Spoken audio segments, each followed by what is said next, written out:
E aí, preparado para mais uma teleaula de elementos de máquinas? Então se liga que hoje nós vamos ver mais alguns elementos de apoio, os mancais e os rolamentos. Vamos nessa? A gente vai estudar os mancais examinando a sua classificação. Depois, a gente vai fundo nos rolamentos, verificando as suas características e a sua classificação, além da classificação dos seus elementos rolantes. Mancais e rolamentos são fundamentais para qualquer um que se interesse por mecânica. Por isso, olho nessa teleaula. Você vai ver como funcionam esses elementos lá dentro das máquinas.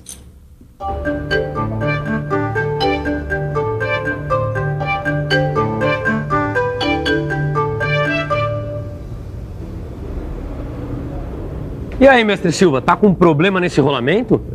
Titã, não, eu tô armando um rolo aqui. É que o pessoal do almoxarifado recebeu esse rolamento novo e pediu que eu desse uma olhada. Então eu tô literalmente metendo as caras. Nossa, e esse aqui? Poxa, esse mancal aqui é bem moderno, hein, mestre? É moderno, sim. Mas não importa quanto o pessoal melhore, a função continua a mesma. Titão, o mancal há milênios vem exercendo a sua função de maneira parecida no universo da mecânica. Você sabe, tanto o rolamento quanto o mancal exercem a mesma função, ou seja, são elementos de apoio. Oh, mas espera aí, você falou milênios? É, há pelo menos 3.000 anos que o mancal vem fazendo sucesso na parada. Ô, louco, hein? Essa eu queria ver. 3.000 anos atrás e já existia o mancal. É, já existia sim. Bom, para ver isso não precisa estudar história não. É só você dar uma olhada num desses carros de boi que existem até hoje, funcionando com os mancais de 3.000 anos atrás. Nós estamos aqui nesta fazenda no interior de São Paulo para conferir como o carro de boi ainda cruza os caminhos do sertão apoiado no velho e bom mancal. Você vai ver também como o princípio deste elemento de apoio é muito simples e por isso mesmo permanece até hoje. Uma construção simples, feita de madeira e com apenas 3 elementos: carroceria, eixo e rodas. Este é o carro de boi, tanto de ontem como de hoje, porque ele não mudou ao longo da história. O seu eixo ainda é fixado na carroceria por 2 pedaços de madeira, que lhe servem de guia. Nas pontas dos eixos ficam as rodas, que apoiam o próprio eixo. Esses 2 pedaços de madeira que fixam o eixo e as rodas são os mancais do carro de boi.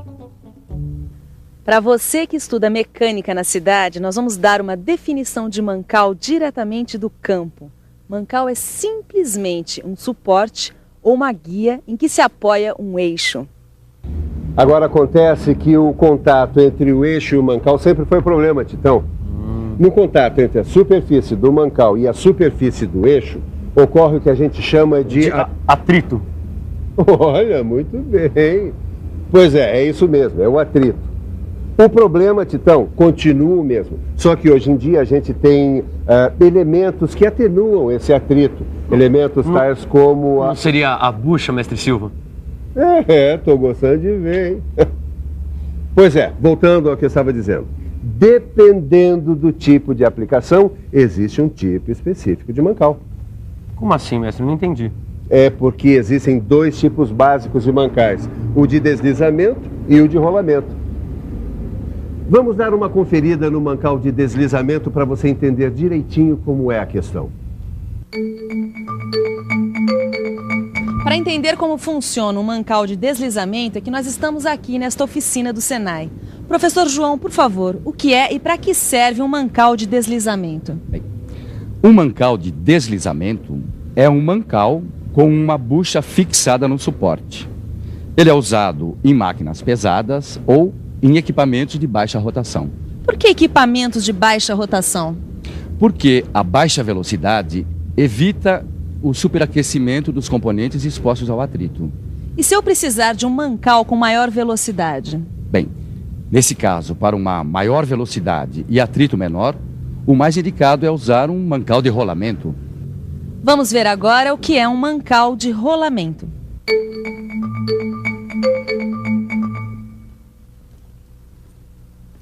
Mancal de rolamento é comigo mesmo. Olha eles aqui. O rolamento de esfera, o rolamento de rolo e o rolamento de agulha. Aqui dá para ver a agulha melhor. Mas antes de continuar, guarde bem o seguinte. Geralmente, os eixos das máquinas giram apoiados em alguma superfície do furo. E isso gera atrito entre a superfície do eixo e a superfície do furo. Por isso, a gente precisa de buchas, para a coisa deslizar bem aqui dentro e reduzir esse atrito direto nas peças. Assim como a gente precisa de lubrificantes para melhorar a rotação do eixo. As buchas, em geral, são cilindros ocos que envolvem os eixos. Elas ajudam os eixos a ganhar uma melhor rotação. Por isso, são feitas de material macio, como bronze ou outras ligas de metais leves. Agora, se a necessidade de reduzir o atrito for ainda maior, a gente introduz um outro elemento no lugar da bucha: o rolamento. O rolamento limita ao máximo a perda de energia causada pelo atrito. Professor, para reduzir ao máximo o atrito, como o rolamento é composto? Pois bem, ele possui 2 anéis concêntricos, quer dizer, que tem o mesmo centro. E entre esses anéis é que vão os elementos rolantes, que podem ser esferas, roletes ou agulhas. Vamos conferir agora cada um desses 3 elementos rolantes por dentro. Esse é um rolamento de esfera. Você vê aí o anel externo, o anel interno, o canal do anel interno, também chamado de górne. Vê a górne do anel externo, o porta-esferas e as esferas. O mancal é fixado justamente neste anel externo, enquanto o anel interno é fixado diretamente no eixo. Mestre Silva, vamos supor que eu tenha um eixo e quero fixar um rolamento nele. Como é que eu faço? Titão, as dimensões e as características dos rolamentos são indicadas pelas normas técnicas. Mas como é que eu vou saber quais os tipos de rolamentos que existem no mercado? Bom, aí nesse caso, meu caro Tito, você vai ter que consultar o catálogo dos fabricantes. Olha, quer ver uma coisa? Por exemplo, nesse catálogo aqui de rolamentos, você vai encontrar todas as informações sobre os rolamentos. Que características são essas aqui? As características dos rolamentos são as seguintes. Preste bastante atenção. São 4 características, 4 especificações que definem todos os rolamentos. O diâmetro externo, que você vê aí, representado pela letra D maiúscula. O diâmetro interno, que é o D minúsculo. O raio de arredondamento, o R maiúsculo. E a largura, que a gente indica com a letra L maiúscula. A normalização dos rolamentos é feita a partir do diâmetro interior, certo? Certo. Porque aí você já fica sabendo se o rolamento vai servir no eixo ou não. Certo, mas quais são as medidas de diâmetro que a gente encontra? Para cada diâmetro, Titão, existem 3 séries de rolamentos. Isso, aí você complicou. Não complicou coisa nenhuma, Titão. Presta atenção. Não importa o tamanho do diâmetro interno, você encontra rolamentos da série leve, média ou pesada. Leve, média ou pesada? É claro que para cargas pequenas, você vai usar os rolamentos da série leve. Agora, para cargas maiores, nós vamos usar rolamentos da série média ou pesada, dependendo, é claro, do peso da carga. Tudo bem. Mas e as outras medidas? Tipo assim, o diâmetro externo, a largura, elas aumentam se eu usar um rolamento em carga pesada? É isso aí, Titão. É isso aí, gostei de ver. É claro que elas aumentam, Titão. Assim como o diâmetro interno, o diâmetro externo e a largura aumentam progressivamente conforme o peso da carga. Quer dizer que os rolamentos são classificados de acordo com o peso que suportam? E de acordo com a força que suportam também. Mas como é que é essa classificação de acordo com a força que suportam? Essa classificação é parecida com aquela que a gente já viu em outros elementos de apoio. Radiais, axiais ou mistas? Garoto, você merece, você vale um caminhão de rolamento. Muito bem, vamos ver essa classificação já. Primeiro, os rolamentos radiais. Eles não são indicados para suportar cargas axiais, só cargas radiais mesmo. Esses rolamentos impedem o deslocamento no sentido transversal ao eixo. Segundo, os rolamentos axiais. Eles não são indicados para suportar cargas radiais, só axiais mesmo.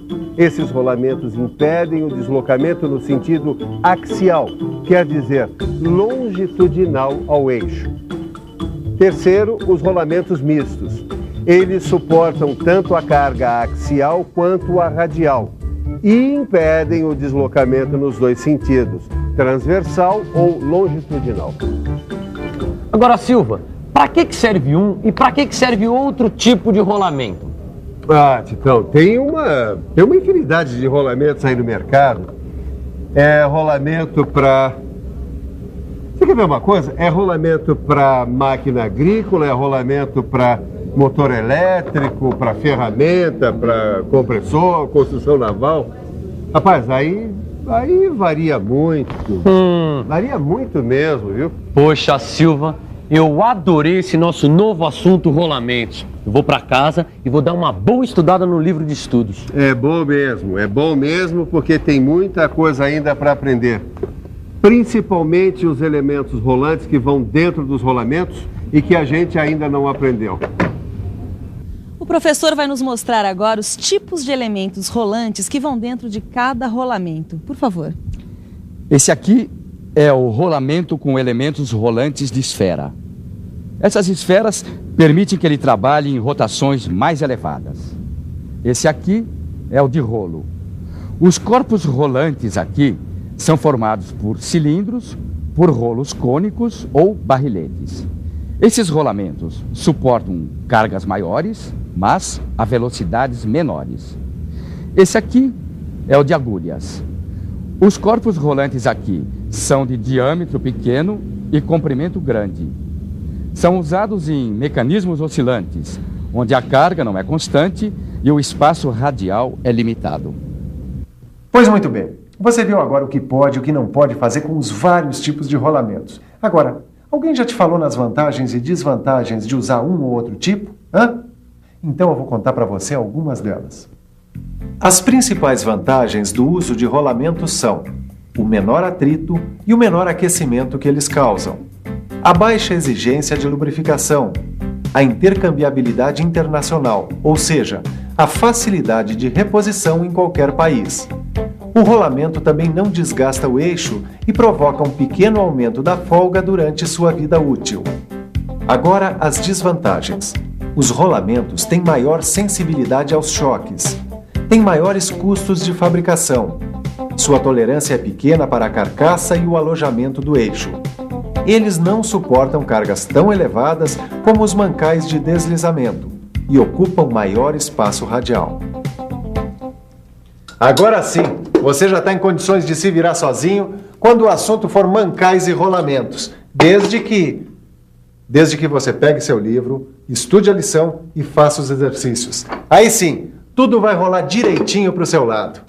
Agora, fique com a revisão de tudo que você aprendeu hoje. E atenção, se liga aí que é a hora da revisão.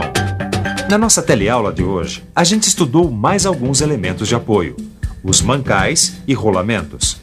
Você viu as principais características e a classificação desses elementos e estudou mais de perto como funcionam os seus elementos rolantes. Meu amigo, pode ir se preparando que na próxima teleaula a gente vai estudar com muito mais profundidade ainda os rolamentos. Agora é correr para o seu livro e rachar, se preparar bem para a nossa próxima teleaula. Até lá!